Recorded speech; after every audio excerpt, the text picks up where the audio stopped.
Hey everyone, welcome back to the channel. In today's video, I will show you the best solo money methods in GTA Online right now after the festive update.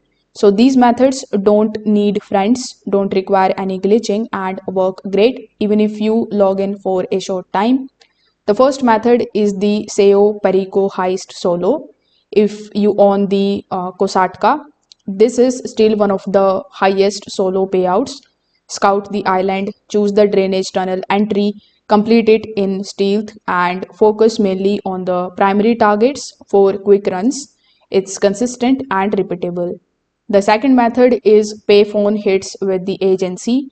Once unlocked, you can call Franklin for payphone hits and always complete the bonus assassination conditions. Each job pays high, takes only a few minutes, and it is perfect for solo players. The third method is security contracts from the agency.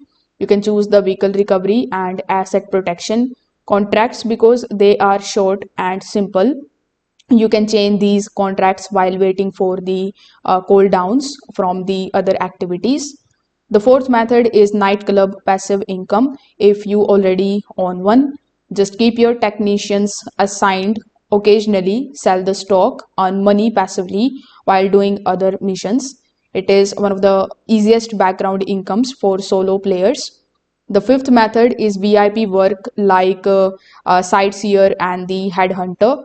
Register as VIP or CEO and you can run these in free mode. They pay fast, require no setups, and are perfect if you don't own the expensive businesses yet.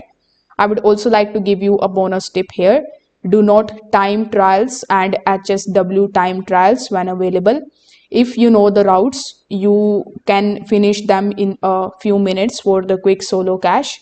And that's how you can make solo money fast in GTA Online after the festive update.